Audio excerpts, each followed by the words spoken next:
Facial recognition, real identity, termination. You thought you were anonymous. You used a fake name. You blurred your photos. You joined a few swinger sites or apps.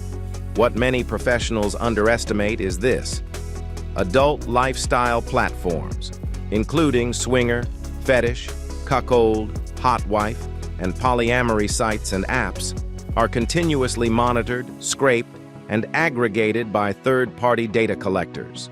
Publicly accessible content, behavioral signals, and metadata are routinely harvested, enriched, and circulated through private data broker ecosystems, including vendors that support facial recognition research, identity analytics, and large-scale data correlation.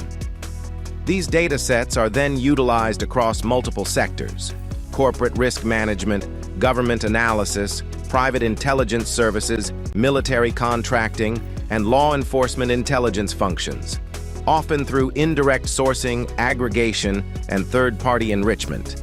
Once personal information enters these markets, its downstream use is no longer transparent or controllable by the individual. This is not speculation. It is how modern data markets operate. Once your information enters these pipelines, control is lost, and identity correlation becomes increasingly inevitable. Facial recognition no longer requires a clear face. Facial recognition no longer depends on a full, clear image of your face. Modern systems analyze facial geometry, body structure, tattoos, movement patterns, and repeated environments. Blurred or cropped images do not prevent identification. They merely delay it.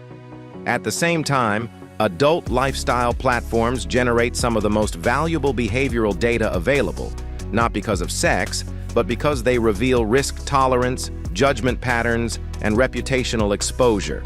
That data is routinely aggregated by data brokers and sold into compliance, background screening, and risk intelligence ecosystems. At that point, consequences don't come from morality. They come from liability management. Executives are not terminated for desire, they are terminated for exposure. How it actually happens. Your images were cross-referenced. Your device was fingerprinted, your location data was logged, your lifestyle activity was algorithmically linked to your real identity, your legal name, your LinkedIn profile, and your employer. You never received a warning. One day, HR called you in. Not because someone told on you, not because you posted publicly, but because automated systems already knew who you were. Your employer didn't need screenshots. They had risk reports, reputation alerts, and third-party live data feeds. You weren't fired for what you wanted. You were fired for what became visible. And once identity correlation occurs, there is no practical mechanism to reverse it. This is how privacy actually ends. Not loudly, not dramatically, but permanently. The decision point. If this scenario feels uncomfortably realistic, that's because it is.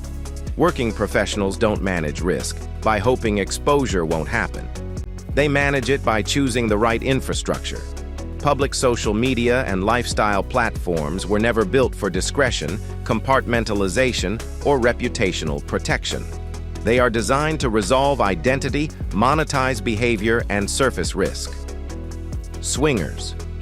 Sphere exists for professionals who understand that privacy is not a preference, it is a requirement. It is a private lifestyle network engineered around separation, controlled access, and architectural privacy, not advertising, algorithms, or data extraction. If your career, leadership role, family, or future matters, the decision is straightforward. Stop relying on platforms designed to expose you. Start using one designed to protect you. Swingers Sphere, privacy by design, control by intention.